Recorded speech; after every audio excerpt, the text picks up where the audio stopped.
Toya was the most pathetic, worthless nerd who ever existed, and one day he was randomly struck by lightning. He didn't know what just happened, but he suddenly entered into the heavens above and God had summoned him into the skies. After, he appeared in front of God himself, who instantly apologized to Toya for the big mistake. And Toya was taken aback by this, so God explained that he was only trying to impress his friend Zeus with his own lightning skills and was joking around.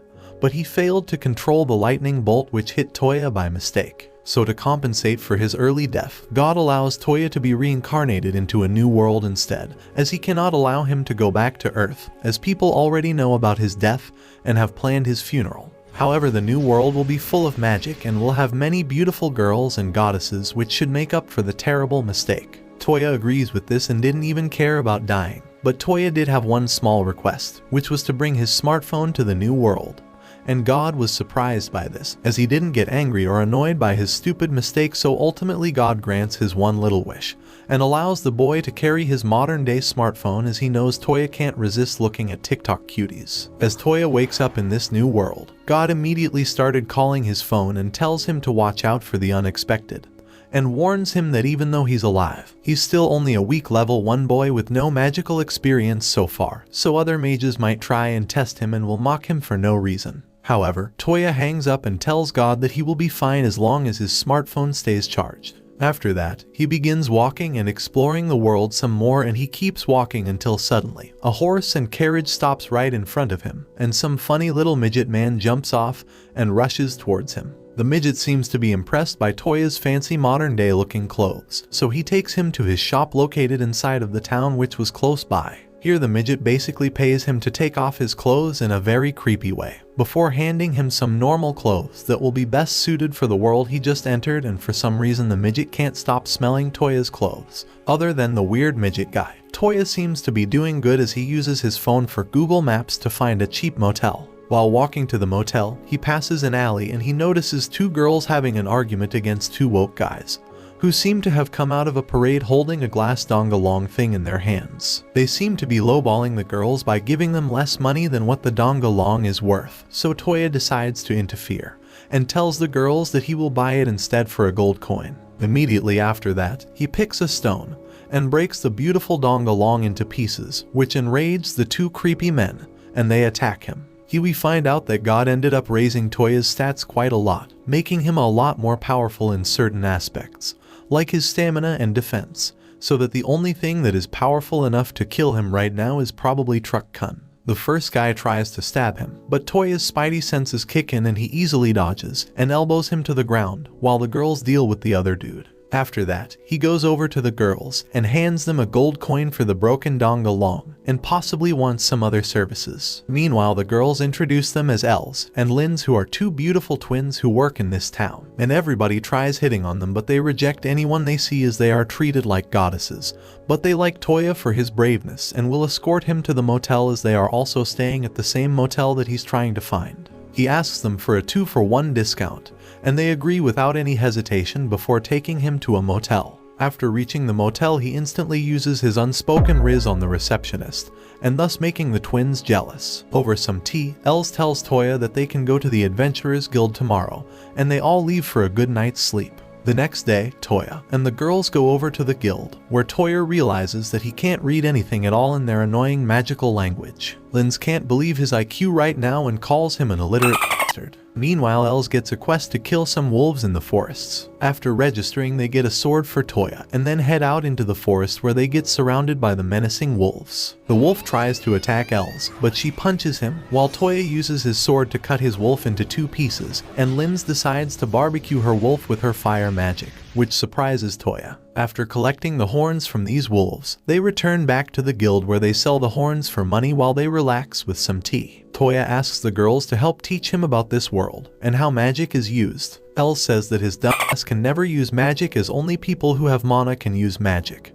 and the rest of them normies just have to use normal weapons for the fights. He asks Lins whether there is a way to find out whether he has mana, and she takes out some crystals she just cooked up. She picks up one of the crystals and chants a spell which makes her wetter than a waterfall. Els takes the crystal from her and chants the same magic spell, but nothing happens, as she is also a useless normie who doesn't have much mana. Toya takes the crystal from her hands before chanting a magic spell and because of his unlimited riz, the crystal gets super wet and water starts gushing out of it, which mesmerized the girls. So they take him outside to try out some other crystals. One by one, he tries all of the crystals in front of him, and turns out that God really liked him and gave him the aptitude for all 6 of the elements, which has never been heard before. He then picks up a weirdly colored crystal, and Linz tells him that this is for null magic, which some people have, including Els, who can boost her own strength to beat people up. He decides to give it a go as well, and to their surprise, he is able to create a portal through the air into a completely different area,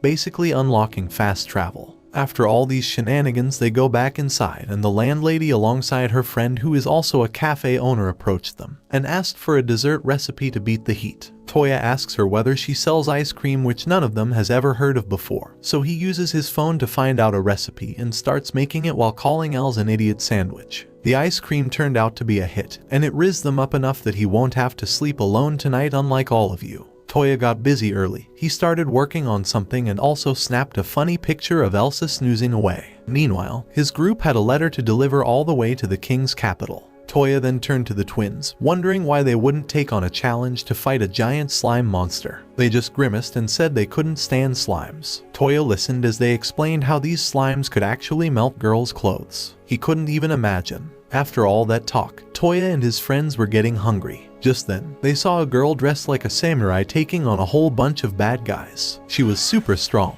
but it seemed like she hadn't eaten in forever and was running out of steam. Toya knew what to do. He and his friends jumped in and helped her fight off all the troublemakers before things got worse. They quickly found a safe spot in a narrow street and brought the samurai girl along. They learned her name was Yae, and she was visiting from a faraway land called Ishin. Just then, Yae's tummy rumbled, and she confessed how the bad guys had even stolen all her money. Without a second thought, Toya and his friends offered her lunch. Yae explained she was on a training journey, and guess what? Her next stop was the capital city. That's exactly where Toya's group was headed to. Elsa, super excited about having a new travel buddy, invited Yae to join them. It worked out perfectly. They all piled into a carriage and set off for the capital together. Elsa was particularly thrilled to have Yae along for the ride. While Toya was busy learning magic, he found out most of it wasn't very good. But then he discovered a spell to grab things far away. He tried it out and snagged Yae's hairband. Lindsay thought it was neat, but also a little scary, like he could steal stuff with it. Both she and Elsa told him not to use his magic for bad things. After that, he learned another spell to make his senses stronger. This let him smell something awful way off in the distance. It turned out to be blood, and they found people being attacked by creepy monsters. Toya and his friends jumped in to fight, but Yae tripped and fell right in front of a monster. Luckily, Toya used a spell to save her. More monsters showed up, and Toya was impressed by how well the girls fought. But then one snuck up on him, and Lindsay saved him just in time. Things got even crazier with even more monsters, some even summoned by a hidden magician. Toya spotted the magician and used a special spell called Slip to stop him. In the end, Toya and his friends defeated all the bad guys. Out of nowhere, a little girl cried for help. Her servant was hurt real bad, with an arrow sticking right out of him. Lindsay couldn't help because of the arrow, but Toya, with his special magic that can make things disappear, took out the arrow. He even patched the servant, Lime, and made him all better. Lime, super grateful, told them the little girl was the Duke's daughter, Sushi. Everyone bowed politely when they heard that. Toya then learned Sushi wasn't just any noble kid, she was royalty. Sushi, though, was all friendly and said they didn't need to be so formal. Turns out, on their way to the capital city, they got jumped by a bunch of thieves. That's why Lime offered Toya and his friends a job to protect Sushi the rest of the way, with a reward waiting at the end. So, Toya became Sushi's guard and took her safely to her fancy house in the capital. When they arrived, Sushi's dad, super relieved his daughter was safe, thanked Toya for taking care of her. Toya got some surprising news from Duke Alfred. The Duke's wife, Ellen, had gotten sick 5 years ago and couldn't see anymore. Their daughter Sushi had been searching for a magic user who could fix her with a special kind of magic, but hadn't found anyone. Then Toya's friends realized Toya's healing magic could help. Toya used his power to cure Ellen, and she could finally see again. Everyone was so happy, especially Toya's friends. The Duke was super grateful and wanted to reward Toya for saving his wife. Toya got a huge pile of gold coins, 40 of them. He was totally surprised by how much it was. The Duke even gave Toya and his friends special coins with the royal family's symbol on them. This meant Toya's job in the capital was done. But there was another surprise. Yae told Toya she liked how kind and good-hearted he was. Because of that, she wanted to keep traveling with him. A few days later, Toya found a lost girl crying. She couldn't find her friends. Toya was kind and used his phone with a map app to find the girl's big sister. The sister was so happy and thanked Toya for helping her little one. After that, Toya's group went their separate ways to get stuff they needed for their trip. Toya took a little longer because he bought a cool new jacket. When he finally met back up with everyone, Yae told him he looked awesome in his new outfit, which made Toya turn a bit pink. The next day, Toya saw two men playing shogi that looked fun. He actually made a board for that game a few days ago, and these men at the inn couldn't stop playing it. They liked it so much they asked Toya to make another board. Just then, Elsa and Yae arrived with a giant bag overflowing with yummy treats. They bought way too many. So, Toya used his teleportation magic to go to the Duke's house with a gate and gave some of the sweets to the nice people who lived there. Their family loved the surprise. Toya even showed Duke Alfred how to play the game he made. Sushi, who was with them, got a little grumpy because she wanted to play too, but her dad said she would get her turn later. Sushi was super bummed because nothing was happening, so she whined to Toya. She even poked him and tickled him silly. Toya ended up playing this board game shogi with the Duke all night long. And guess what? Alfred got hooked on it too. The next day, Toya showed the girls a mission about giant slimes, but they said it was gross right away. They couldn't stand anything gooey. Anyway, we then see Toya's crew in some ruins battling a scary knight. Yae and Elsa worked together like clockwork and totally whooped the knight's butt. The knight tried to trick them, but Lindsay froze its legs. With a final attack from Toya, they all defeated the knight as a team. After winning, Toya used a magic trick to find a super old treasure hidden under a giant rock. Lindsay then used her magic to blow up the rock pieces. They found a secret entrance leading to a cave. Elsie and Yae, scaredy cats as always, hid behind Toya. As they walked deeper, they saw super old writing on the walls. Toya, ever the goofball, decided to take a picture with his phone of all things. Toya accidentally scared the girls with his phone. He tried to explain it away, but then something strange happened. He took a picture of a wall, and Elsa spotted a special magic stone hidden inside. Toya wanted to try using magic with the stone, but the girls cautiously backed away. As the stone absorbed magic, a secret door creaked open, revealing a mysterious statue. Toya took a closer look and realized it was made of glass. Suddenly, Lindsay's light magic flickered and went out. The girls gasped as they saw the magic being sucked away by the statue. Then, with a flash, the glass figure came to life, transforming into a giant crystal bug. The cave started to crumble, but Toya used a magic portal to whisk himself and his friends away just in time. They weren't safe for long though. The monstrous bug roared and chased after them. Lindsay bravely tried to fight back with fire magic, but her attack was useless. The monster just absorbed it. Yae joined the fight, swinging her sword with all her might, but the creature's shell was too tough to break. Elsa stepped up next, but her attack on the monster's skin also failed.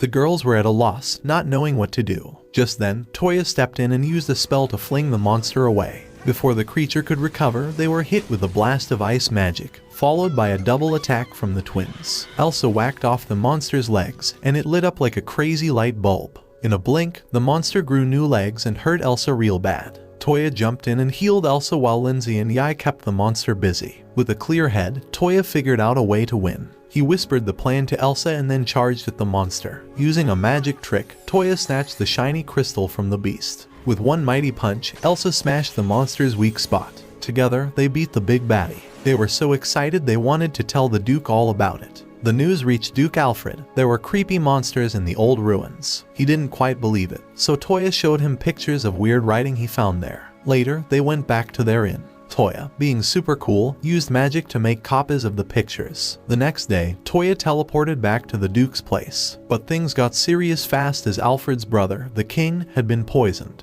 Alfred begged Toya to use his magic and save the king. Toya was traveling to the king's castle with Duke Alfred. Alfred told Toya the king was probably poisoned by someone who wanted to marry the princess and become king. Alfred hoped Toya's magic could heal the king. They arrived to find a stuck-up noble saying they caught the culprit. The princess cried, and Alfred opened the king's door. Toya used his special power to heal the king, saving his life. Alfred introduced Toya to his brother, the king. The king thanked Toya, and the princess, Yumina, instantly liked him a lot. But Toya liked older women and felt awkward around pretty Charlotte, the royal mage who wanted to learn magic from him. Yumina thanked Toya and realized he acted differently around her than Charlotte. Now, Alfred and his brother wanted to find the king's poisoner. The big boss, General Leon, told everyone the king fainted after having wine with lunch. Toya, with a feeling in his gut, guessed how the king got sick. The king then wanted to see the foreign visitor, the ambassador. When Ambassador Olga arrived, Toya realized right away they weren't strangers. Toya figured Olga wasn't the bad guy who poisoned the king, so he wanted to check where it all happened.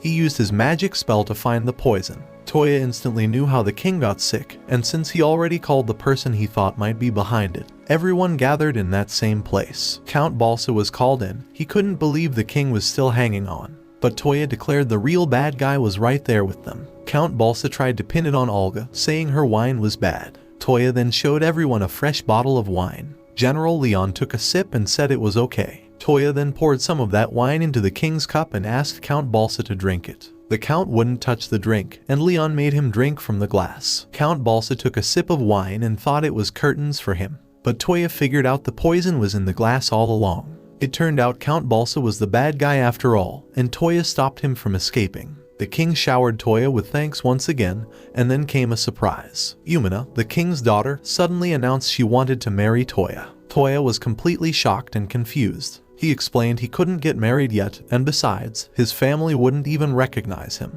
The king explained that Yumina had special powers that let her see people's true nature. That's when Toya found out Yumina was only 12 years old. Toya thought it was way too early for both of them to get married. But the king explained that princesses often married by 15 in their family. Toya argued that where he came from, you couldn't even get married until you were 18 at the least. He was all out of ideas, so Toya ended up engaged to Princess Yumina. Things got even weirder when God himself called Toya on his phone to congratulate him on getting hitched to royalty. The next day, the news reached the other girls. They were all jealous, of course, but Yumina introduced herself and even said she wanted to have adventures with Toya someday. Now, Toya and his friends were off on another mission.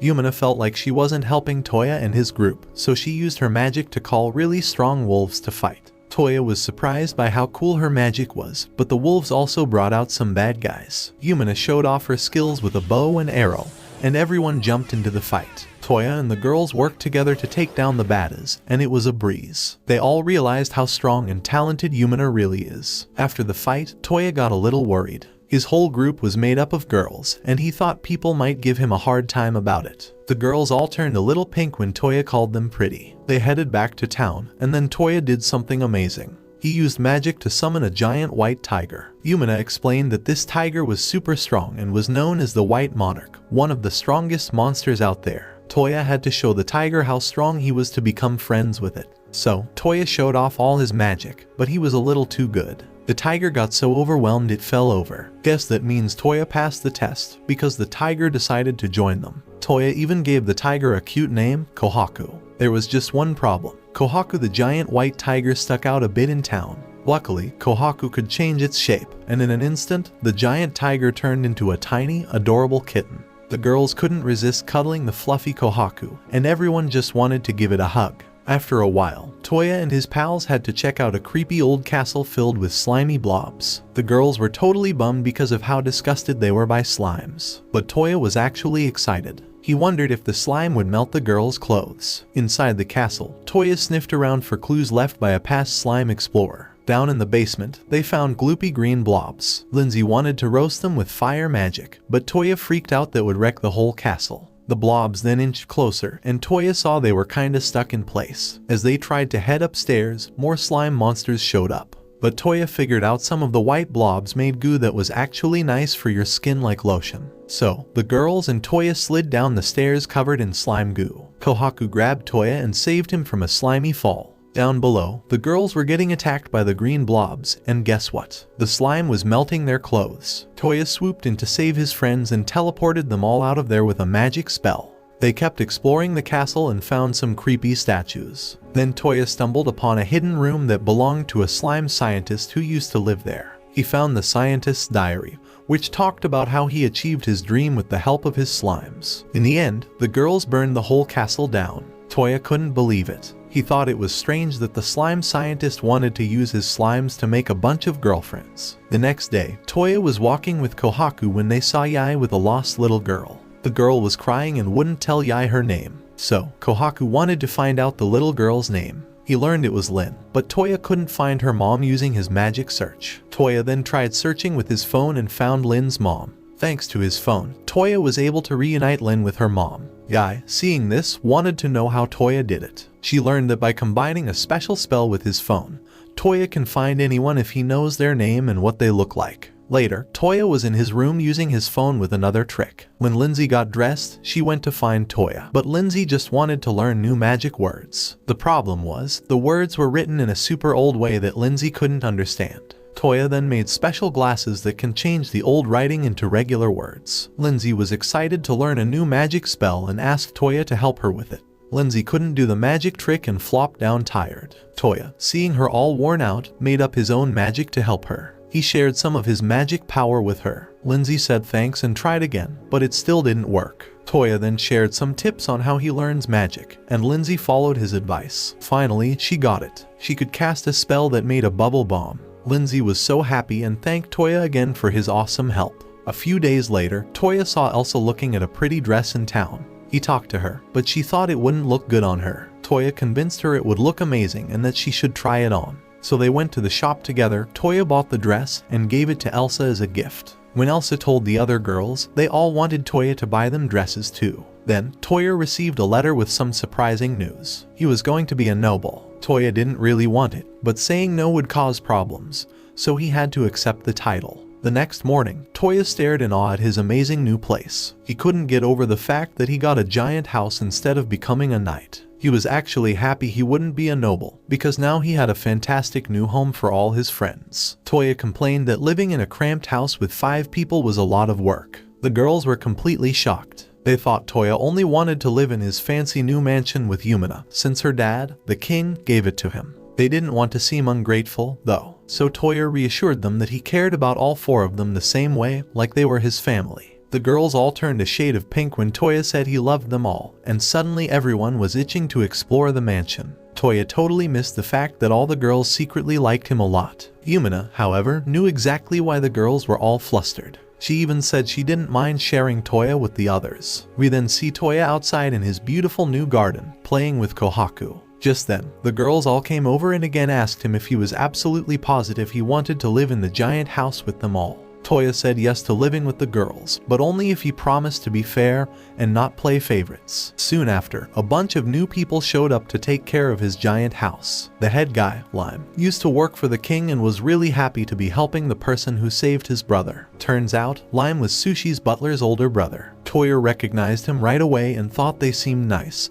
so he said it was okay to hire them. Just then, Duke Alfred and Sushi arrived for a visit. Sushi was totally shocked to hear about Toya being engaged to Yumina. It turns out, the Duke was also thinking about Toya marrying his daughter, and even Sushi wouldn't mind getting married to him. Toya somehow managed to dodge the whole marriage talk, and then the Duke explained why he was really there. He wanted Toya's help because their kingdoms, Belfast and Mistmead, should become allies. He used his gate spell to take the kings to a safe place. The next day, Toya traveled to Mistmead Kingdom with his friends. Some nice guards went with them to help out. Toya thanked his friend Olga for being so helpful, and her sister Arma was excited to be along for the ride. They talked about the best way to get to the kingdom, and one of the guards, Leon, seemed to really like Olga. Later that night, Toya and his group were relaxing by a fire when someone spotted some bad guys nearby. Toya whipped out his phone and used a cool app to find exactly where they were hiding. He even tried out a new spell with his phone to stop them all in their tracks. The guards were able to easily arrest the bad guys because they couldn't move. While all this was happening, Toya's friends noticed that Leon seemed to really like Olga. They talked about it amongst themselves, wondering if Olga knew how Leon felt. They even joked that Olga seemed to be sharper than someone else they knew. Toya, however, totally missed their little joke. They reached a new town, and Toya spotted Leon checking out shiny accessories. He claimed it was for his mom, but Toya knew better that Olga was the lucky recipient. Toya got Arma a present too, then sneakily asked her what Olga liked. Thanks to Toya's sneaky plan, Leon learned Olga loved flowers. Toya left the shop, and together they found the perfect gift for Olga. Yumina gave Toya a thumbs up for helping Leon out. Next stop, another town by sea. Unfortunately, Lindsay wasn't feeling well on the boat. Toya gave her a piggyback ride, which made Lindsay feel much better. Just as they were about to get going again, Kohaku felt like someone was spying on them. They kept moving, and Toya suggested making camp before it got dark. Olga warned him about monsters in the woods, but Toya reassured her that Kohaku would keep them safe. Night fell, and a surprise visitor showed up, a dragon. Toya learned these dragons were acting weird and lived smack dab in the middle of the kingdom of Belfast. Toya glanced at his phone and saw a dragon zooming towards a tiny village. Knowing what had to be done, Toya's team split up. Some raced to warn the villagers and get them to safety, while Toya, with his trusty Kohaku by his side, charged straight for the dragon. Toya used Kohaku to lead the giant beast away from the town. The dragon chased Toya, who cleverly lured it to a lonely spot. Suddenly, Kohaku got super mad because the dragon was being mean to Toya. Toya was totally surprised that Kohaku could understand dragon talk. Toya's plan was to distract the dragon so Lindsay could clip its wings. With all his might, Toya unleashed a super strong attack that sent the dragon plummeting towards the ground. Lindsay swooped in and sliced off its wings just as it landed with a crash. But watch out, the dragon wasn't done yet. It blasted them with a fiery breath, but Toya, ever the hero, jumped in front of Lindsay to protect her. The rest of the girls joined the fight, but the dragon had super tough skin. Even Toya's sword couldn't hurt it. Just then, a mysterious throwing knife whizzed past and struck the dragon, leaving it blinded. Toya took advantage of the confusion and tripped the giant beast. Now that the dragon was down and out, Toya's team joined forces for the final blow. They surrounded the dragon and unleashed their most powerful magic attacks together. With his friends by his side, Toya finally defeated the evil dragon. But wait, another dragon appeared. This one could even talk. But it apologized to Toya for the trouble caused by its friend and promised never to cause problems again. With the fight over, Toya and his friends helped put out the fire in the village and took care of anyone who got hurt. They were all exhausted, but safe by the time morning came. Later that day, Leon and Commander Garen were surprised by how kind Toya was. He gave all the leftover dragon parts to the villagers to help them rebuild their homes. The grateful mayor thanked Toya and even offered him a reward, the dragon's tooth. Toya learned that this tooth could be used to make a very strong weapon. The mayor also returned a throwing knife he thought belonged to Toya, but Toya didn't remember it. Riding in their carriage, Toya asked Kohaku if anyone else was around when they fought the dragon. Kohaku said there were 2 people hiding nearby. Soon, they arrived in the grand city of Mistmead, the capital. There, they met King Jamuka, who had heard about their adventures and good deeds. Yumina then stepped forward. She explained she was the princess of a different kingdom called Belfast, and her father, King Tristwin, wanted them to form a special friendship between their 2 countries. King Jamuka got the letter, but instead of fighting right away, he became interested in Toya. He wondered if Toya was strong and challenged him to a battle. Toya quickly realized the king loved fighting. The king's helper even warned Toya to go all out. There was just one rule, no super strong magic spells. Toya used his spell to make the king slip and win instantly. The king was shocked by this magic, but he wasn't ready to give up. They had another fight, but this time Toya couldn't use his trick spell. The king turned out to be a super skilled hand-to-hand fighter. Toya tried to attack, but the king dodged him easily. The king even knew a special magic that made him move faster. It was a spell Toya really liked, so he tried to copy it. And guess what? He did. So now they were both fighting with the same magic, zipping around the place. Toya used the new spell, Axel, to help him win the fight against the king. Everyone was surprised when Toya actually won, and by nightfall the king was even happy about it. Leon was looking for his crush, Olga, but Toya hadn't seen her. They both noticed the girls were all dressed fancy for a party. The king complimented Toya on his cool clothes, and even the girls thought he looked good. Toya, feeling pretty proud, decided to take a picture of everyone. He explained to the amazed king that his phone could do magic and capture pictures. After leaving the party, Toya found a strange teddy bear. He followed it and ended up meeting a mysterious lady who turned out to be the fairy leader, Lean. She knew all about him being a dragon slayer, which surprised Toya even more since she looked really young. He learned she was over 600 years old, which blew his mind. Then he found out the teddy bear, Paula, wasn't so magical after all. It could only move due to Lean's spell. Lean showed Toya her null magic called Program. She had a magic that could make things move on their own by programming them. She put it on a chair and the chair started scooting around. Toya learned that this magic wasn't super strong and couldn't move everything.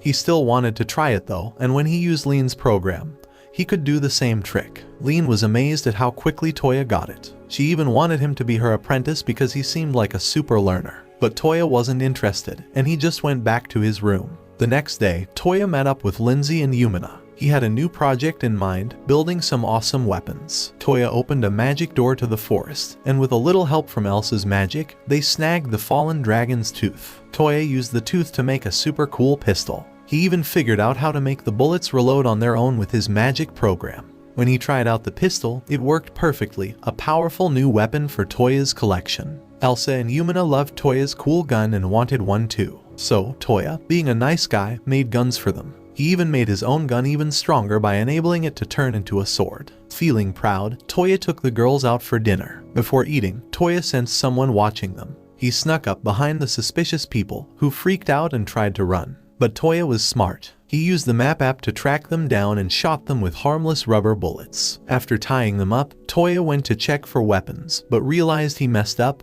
Those were actually girls. He recognized them as his maids who worked for Yumina's kingdom. It turned out they were just trying to protect Yumina all along. Toya apologized, gave them their knives back, and promised to keep their secret agent mission a secret. Meanwhile, Elsa and Yumina were struggling to eat their super spicy curry. Even Toya couldn't handle the heat. In the end, the two kingdoms became friends, and Toya went back home. Toya came back to his big house after everyone else. The maids were super nice for him, secretly sending them home early. Toya went to his room with Kohaku to chill for a bit. He scrolled through funny pictures on his phone. Then, they both drifted off to sleep. The next day, Toya was working on bicycle wheels. Duke Alfred showed up to see Toya. Duke Alfred got really interested when he learned Toya was building bicycles. He even got to try out the new bike, but he totally wiped out. He wanted to learn how to ride it, though. The girls wanted a turn too. Elsa said it looked hard, but Toya showed them all how to do it. Yumina figured it out super fast, and Toya was really proud of her. The other girls were all jealous and trying to outdo each other. I wanted a turn on the bike too, but Elsa didn't want to lose to her sister, so she wouldn't let her have it. Just as the twins were getting in each other's way trying to be the best, Duke Alfred showed up, bragging that he was the top biker around. This distracted the twins and they crashed right into each other. In all the commotion, the Duke asked Toya to build a bike for his daughter Sushi too. Toya agreed and headed to town to get supplies. On the way, he saw a kid trying to steal something. Some grown-up bullies were really mad at the kid and were about to hurt him with a knife. Toya couldn't just stand by and watch, so he stepped in to save the kid. The bullies got scared when they saw Toya had a gun, and they ran away. The little kid thanked Toya for saving them, but then his tummy rumbled. Toya offered to buy the kid some food. That's when he found out the kid was actually a girl named Rien. Rien hadn't eaten in 3 whole days, and Toya learned she didn't have any parents either. Rien, who had no home and sometimes stole to get by, got a lucky break. Toya offered her a well-paying job at his place. Rien was thrilled, a home and good money. She started working as a maid there, and everyone thought she was adorable.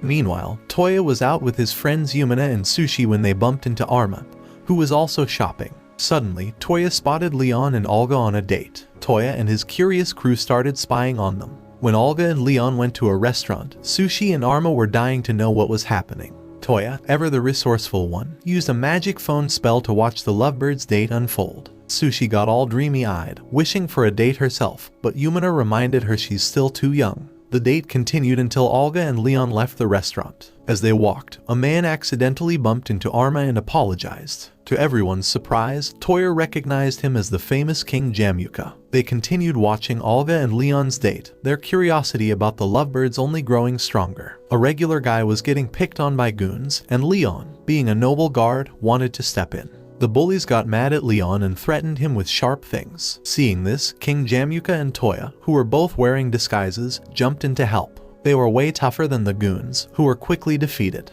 Leon managed to recognize Toya because of his flashy clothes, just as Olga showed up. King Jamuka used his magic trick to vanish, but Toya wasn't fast enough. Instead, he helped Leon tell Olga how he felt. Olga was really happy to hear him confess his love, and her face turned pink. They became a super cute couple, and everyone was thrilled for them. Then Toya went back home with Yumina, where they had visitors waiting. The cuddly teddy bear Paula greeted him. Toya learned that Lean and Charlotte were there to see him, and Yumina was shocked to hear that Lean is the fairy boss. Lean wanted to chat with Toya about a giant crystal monster they'd beaten recently. She also mentioned finding another one just lately. A giant monster attacked a whole town.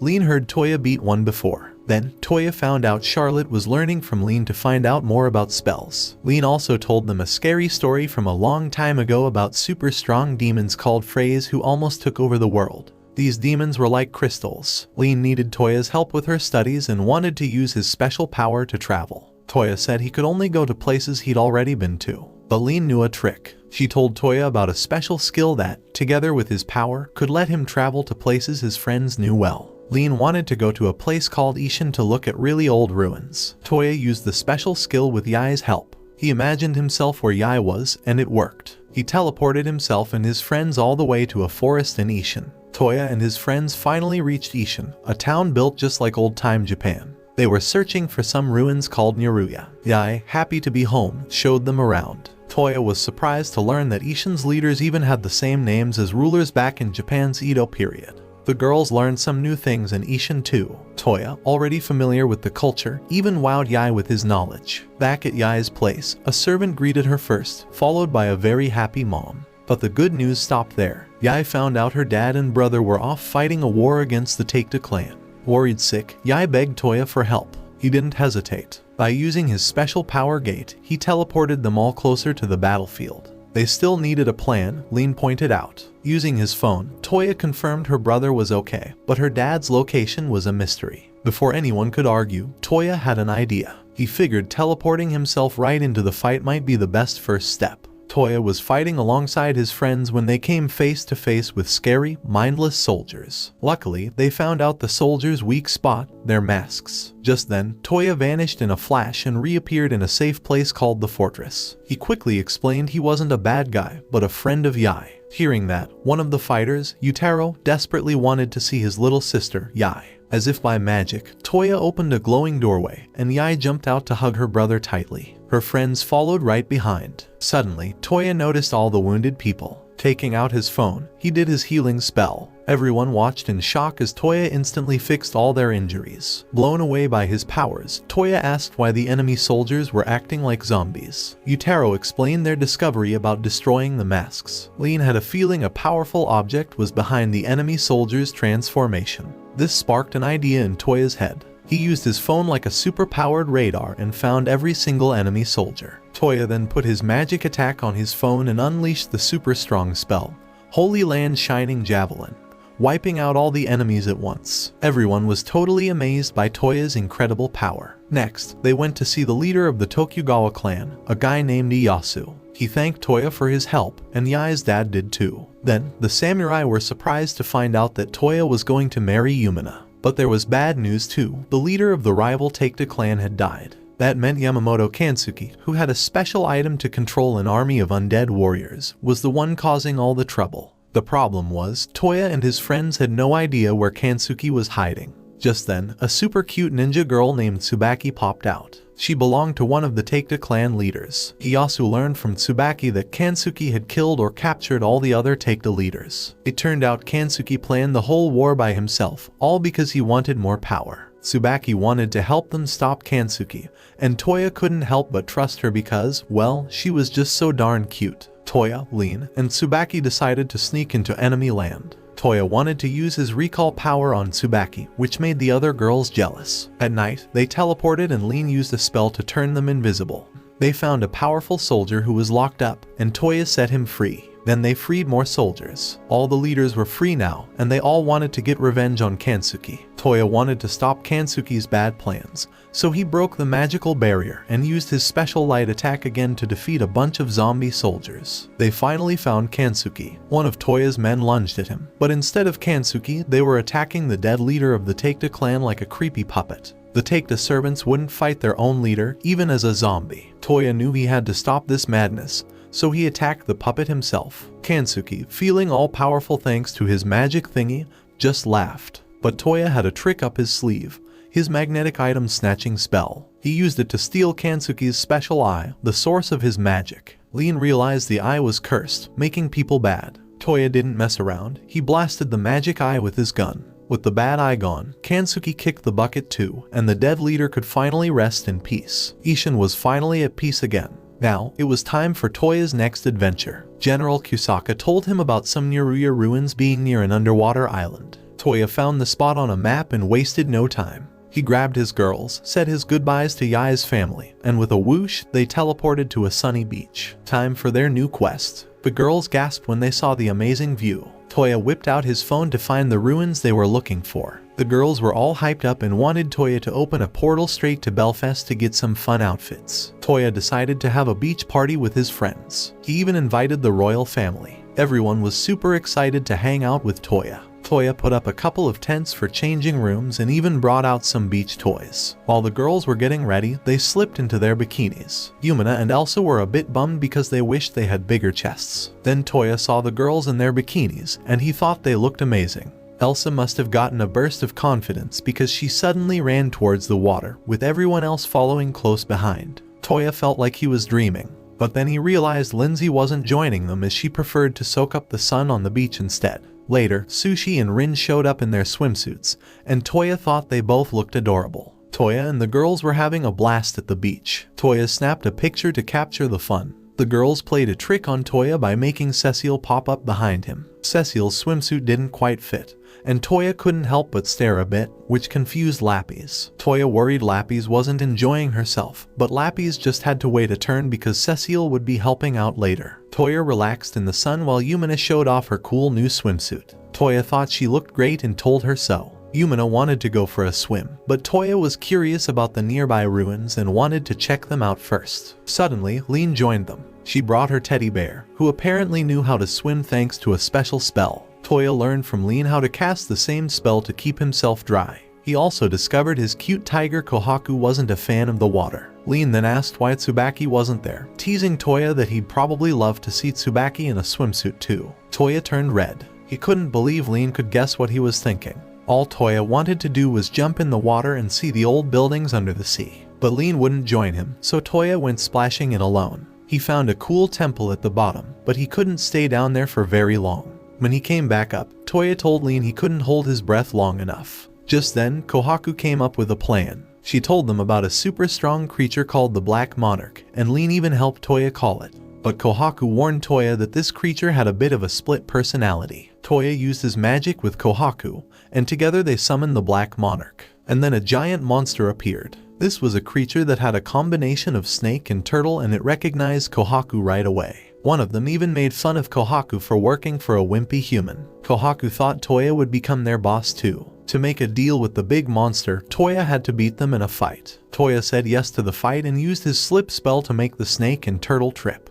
Then, he cast a spell that wouldn't run out using program. Toya fought the turtle and trapped it in a never-ending loop. The big monster couldn't get up, so Toya decided to wait it out. In the end, the big monster gave in and made Toya their new leader. Toya even gave the snake and turtle cool names, Kokuyu and Sango. Kohaku and Toya were pumped about their new name, and to celebrate, the new monsters shrank themselves down to be adorable little pets. Kokuyu and Sango even learned to float so they could help Toya out. Later, Toya decided to check out those ruins with Sango and Kokuyu's help. Thanks to them, he could breathe underwater. He explored a cool temple and found a secret room. There was some magic going on in there, a circle of light, and suddenly Toya found himself in a whole new room filled with flowers. And guess who was there? Francesca, looking like she just rolled out of bed, was in charge of this whole flying garden situation. Francesca showed him this amazing floating island called the Garden of Babylon, built by Professor Regina Babylon. Suddenly, Toya's pet, Sango, dropped a bombshell that Francesca wasn't even human. Turns out, Francesca was a robot made with real body parts and machines. She also couldn't have babies. That was a lot to take in. But then, things got even weirder. Francesca said she somehow knew Toya was special and picked him to be her boss. Apparently, only people with all sorts of magical powers could open the magical doorway in the ruins,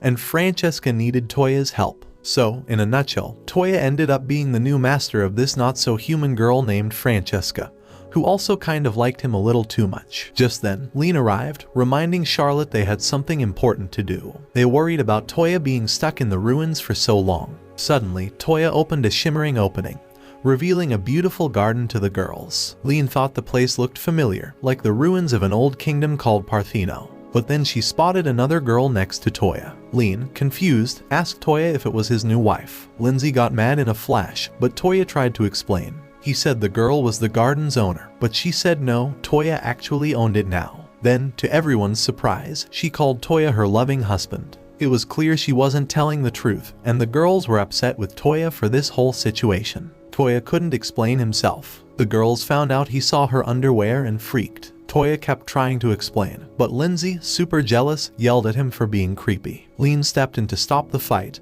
and Yumina agreed with her. To cool off, they all went for a walk. Yumina then asked if they remembered their chat about Toya. It turned out they all liked Toya. They blushed, thinking about when they realized they had crushes. Yumina said Toya was too awesome to keep to herself, so she suggested they all marry him. The other girls got super flustered and didn't know what to say. Seeing their confusion, Yumina stopped the whole marriage idea. They just weren't sure about their feelings yet. The girls all sheepishly admitted their feelings and blushed bright red. Yumina decided they should all marry Toya. They each started picturing themselves as Toya's wife, feeling excited but also a little nervous. Meanwhile, Toya was chatting with Lean about the Garden of Babylon. Lean thought it sounded cool, but Toya wasn't a big fan of the professor who built it, who was apparently a total creep. Then, things got even weirder. Francesca explained that there were actually a bunch of floating chunks of land up in the sky, controlled by Francesca's sisters. Toya's mind was blown. She broke it down for him that Babylon used to be a whole island, but now it's broken into pieces that fly around everywhere. They all learned there were actually 9 of these floating islands, making up Babylon together. Finding these islands became their new mission. Toya's phone couldn't track them down, so they were back to searching for those magical circles again.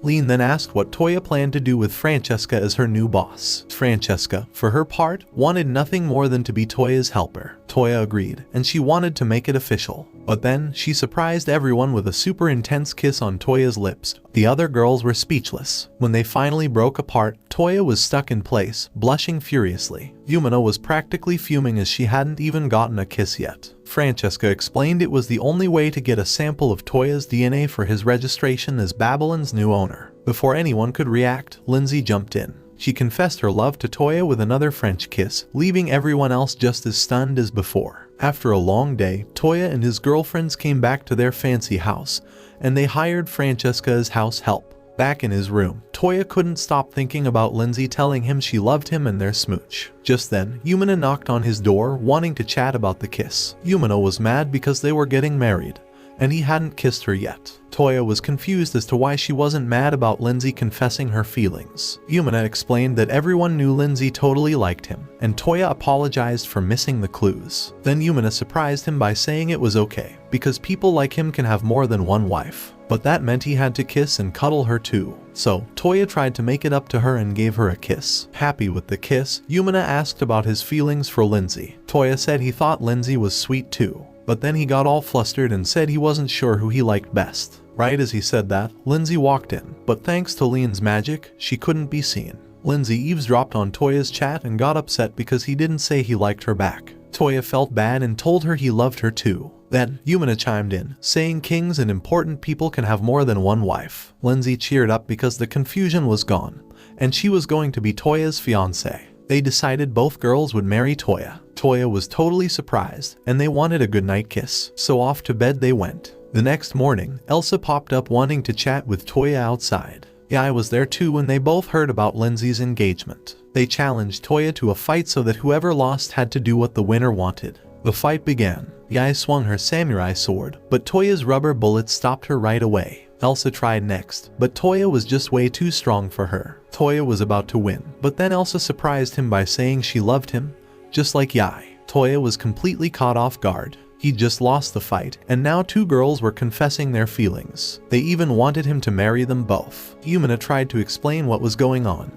and Elsa wanted to know if Toya loved her back. Toya was way too confused to answer right away. He needed some time to think about this whole marriage thing. Later, Toya found himself in a garden and spilled the whole situation to Francesca. He cared about all 4 girls, but could he handle being a husband to all of them? That's when Francesca chimed in with a message from Professor Regina. Toya could talk to her directly. Regina cracked a joke and showed off some underwear. Weird, right? Anyway, she offered a tool to see the future. But here's the catch. The future kept changing because these surprise visits from the girls kept messing things up. After getting some advice from the professor, Toya went to see God. He poured out all his worries, and guess what? God gave him the same advice as the professor. Toya still wasn't sure what to do, so God even called in the love goddess for help. Turns out, she's been keeping an eye on Toya and wants everyone to find love. She calmed Toya down and even admitted to setting up some of those crazy situations for him. Back home at his fancy place, Toya had a big decision to make. He called all the girls together and told them he didn't want to get married just yet. He worries he's too young to make them truly happy. But here's the good part. He wants them all to be his fiancés, kind of like getting promised but not married yet. He wants to get to know them better and make sure they all still like him in the future. If they do, then he wants to marry all 4 of them. The girls were so happy with this idea that they promised to love him forever. Now Toya has 4 special girlfriends, and they all wanted a kiss to celebrate. He wanted to kiss Elsa first, but she got so flustered she accidentally knocked him out. The other girls were peeking in and having a good laugh at the whole thing. Suddenly, Francesca remembered something that Professor Regina said. Toya might end up having 9 wives in the future.